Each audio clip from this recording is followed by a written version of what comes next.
Hello, everyone. My name is Stanley St. Rose, and today we're going to be talking about The Rape of the Lock by Alexander Pope. Now, before I go into summary analysis of this work, please remember to leave a like, subscribe, and or comment so that the channel can continue to grow. All right, The Rape of the Lock. Lots of things are happening here. Alexander the Pope. What doesn't he talk about within this work? The relationship between men and women are covered. Um, beauty, the rich and the poor, the relationship between the rich and the poor. There's magical creatures. There's spirits. There's a trip to the underworld. Umbrio goes to the underworld within this work. We'll get to that. There's men versus women versus man, and what that means. We're talking about the pitfalls of rich people and what happens when they're obsessed with their stuff and their money. There's a lot. So what I'm gonna do here, I'm going to give you guys the story, what's going on, and some interpretations of it. Make it very simple so we can get to the meat and potatoes of what's going on here, people. So the Rape of the Lock. You have Belinda, beautiful woman, very stunning. All right, we get that. It's a typical story about a beautiful woman that is beautiful, and people are very enticed, captivated by her looks. And there's also a conversation within this work. Maybe we should focus more on important things like character, right? Like character, like laughter, like a reasonable individual, right? Personality, right? But people never truly want to focus on personality. It's common within modern society when you say that someone has personality, you're like, well, if she has personality or he has personality, that means they don't look good. It's quite sad. It's quite sad because people matter, right? All right. So Belinda, she gets a dream from Ariel. He shows up in her dream, and he this sylph. He's a sylph, and he's like, well, something's gonna happen to you, and just beware of man. So that is said. All right. Um, the story keeps on going, and ultimately, what happens? Belinda finds herself in the company of the Baron. The Baron, he prays to the spirits or to his divine thing that he goes and prays to. And he's like, I want to get this lock of hair. Belinda has two wonderful locks of hair. The Baron wants one of them, and he gets one of them. He cuts one off. But there's a huge battle that takes place before that happens. You have all these spirits. Some are trying to help the Baron get the lock of hair, and some are trying to prevent the Baron from getting the lock of hair. The Baron does finally get the lock of hair. He cuts it off. A sylph gets cut in half and then reappears. But Belinda does lose that lock of hair. The lock of hair actually disappears and goes into the heaven and becomes a star, which makes Belinda famous. So that's all part of the story. So I'm giving you guys the narrative here. Um, there's more. There's more. Ariel, he tried all he could to prevent this from happening, assigning 50 sylph to guard her dress. He was guarding Belinda's dog. A lot of things come in here. Men and women are at this event that they're all at. And when Belinda's hair gets cut, a lot of people demand for Belinda's hair back. A fight breaks out. Belinda beats the Baron, but then they can't find the lock of hair because it turned into a star and making Belinda famous. We do see the foreshadowing of this happening because there was a card game and Belinda won the card game. She played an ace. So, again, this is all part of the narrative. We do see Umbrio going into the underworld. She goes to the Cave of Spleen, gets this bag of, like, a vial of tears and women crying, or like So a bunch of magical things, okay? Women crying, a vial of tears, woes and woe is me's. So that's all. That all gets pours on Belinda. The vial of tears, and the woman sobs, and that all gets poured on Belinda's head. She gets into despair and cries and things like that, and then fights the Baron and beats the Baron, and um, yeah, she throws snuff. She uses snuff. Again, very interesting work here. I mean, Belinda does beat the Baron, but she doesn't get the lock of hair back because it turns into a star. Um, there's lots of conversations about women and men. Again, why do we focus on beauty instead of the things that matter, like personality, character, sensibility, reason, laughter, things like that. These are things that are long lasting, and maybe we should cherish those. You know, those society for the longest part has not appreciated women for their intelligence, their creativity, their contributions towards science, health, infrastructure, art. Um, the beauty is something that's always um, front and center, and I don't see that changing. Um, and well, I mean, just look at movies, music, magazines, pictures, social media. Female beauty is always at the forefront of society. Fashion is always more pushed towards women. Women are heavily involved into fashion. Women themselves promote beauty. Um, so beauty, fashion itself is not really, of course, there's a lot of men in it, but women themselves do promote fashion and beauty. I mean, the modeling industry, um, the advertising industry, the marketing industry, acting, singing,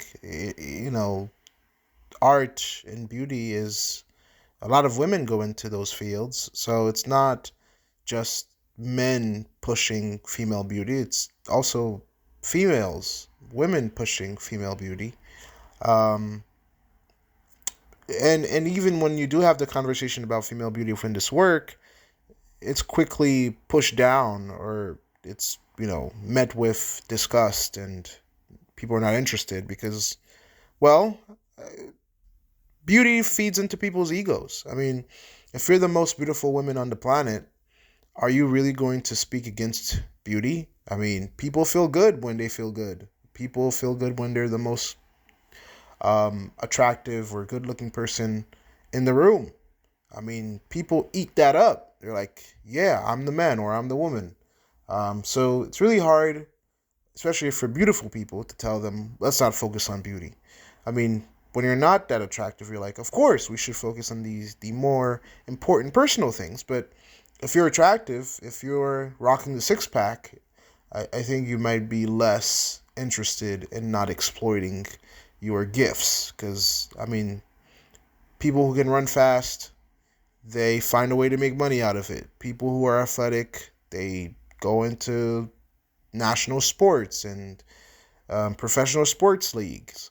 People who are intelligent, they become lawyers and doctors and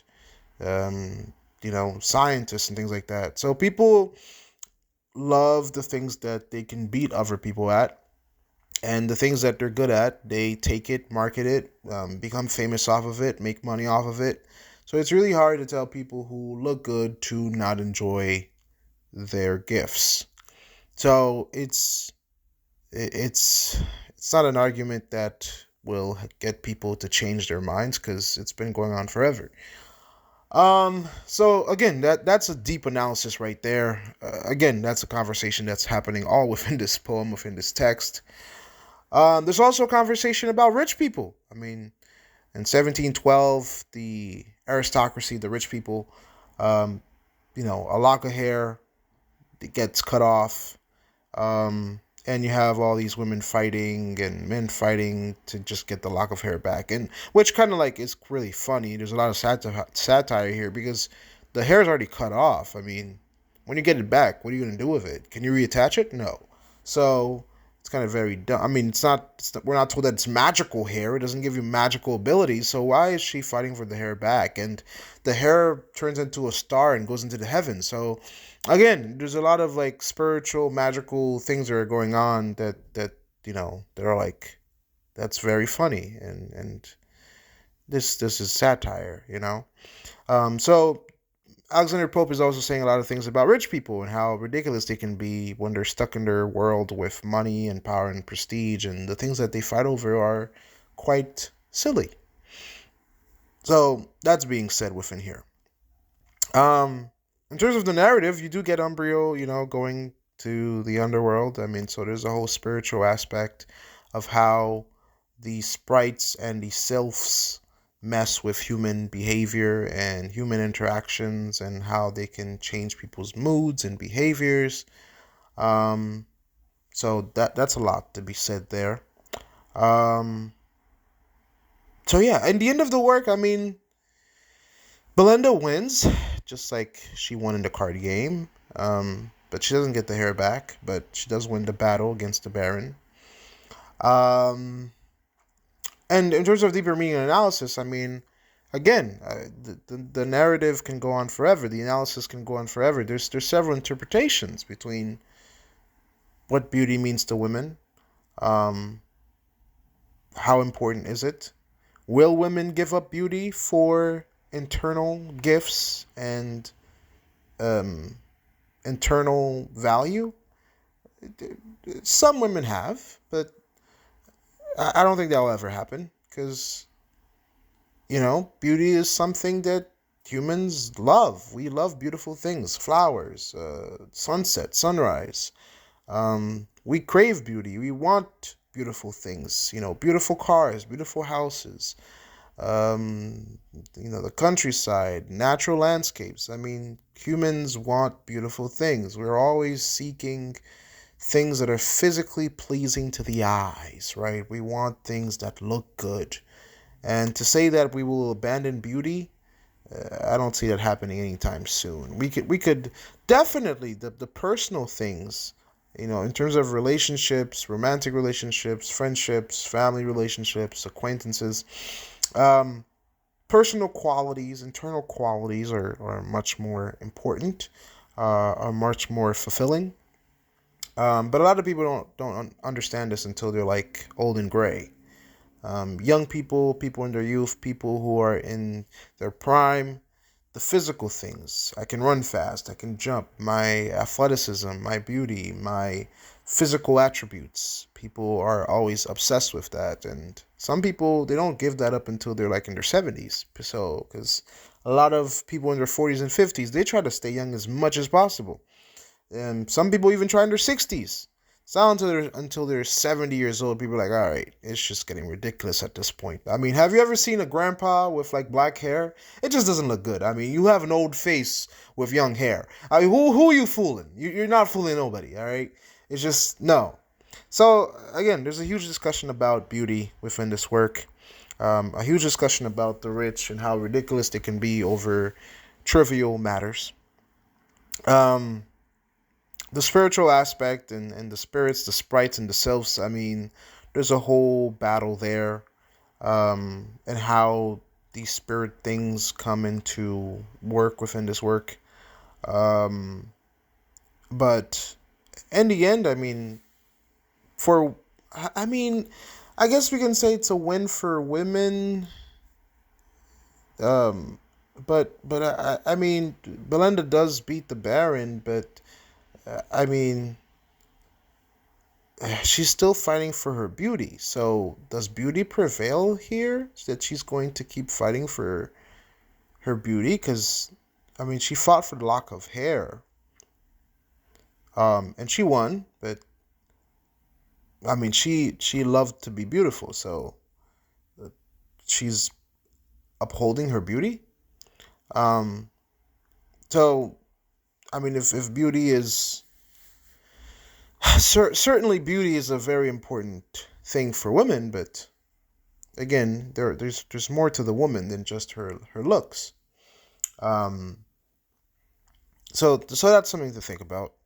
Um, this definitely goes very deep. Again, the rape of the lock here. The word rape is used here. I mean, when you first read the title, you might think there's a sexual thing going on. There is no sexual assault of any kind.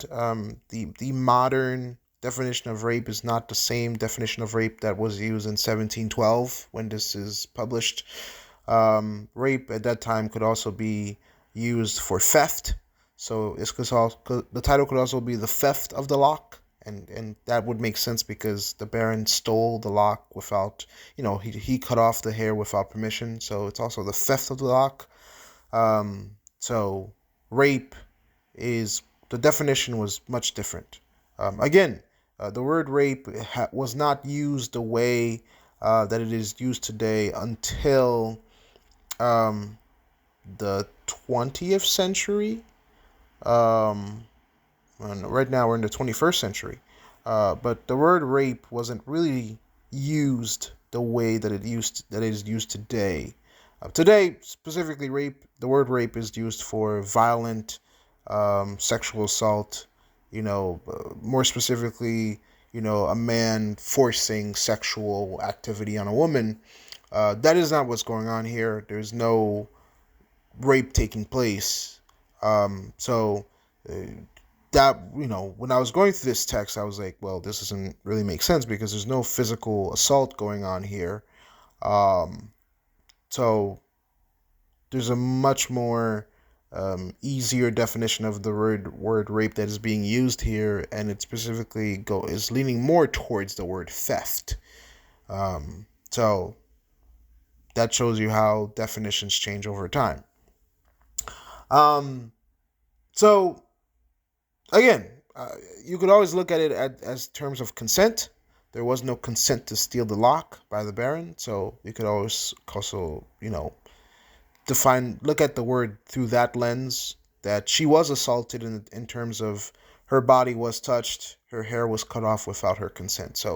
There's an application of the word from the old sense of it and the new sense of it. So that is something to look at as well. In the end, the last thing I'll say about this text is that Alexander Pope is saying a lot of things here in terms of the narrative, in terms of the relationship between men and women, in terms of rich people taking things too far and being obsessed with the wrong things in life, the relationship between, how women are viewed in terms of their qualities and things that they can do. So yeah. But again, that's all I have to say about this work. Again, it's a lot. It's a lot to cover. But that gives you the basic idea of what's going on within this work. That's all I had to say about it. Please remember to leave a like, subscribe, and or comment, and I'll see you guys in the next video.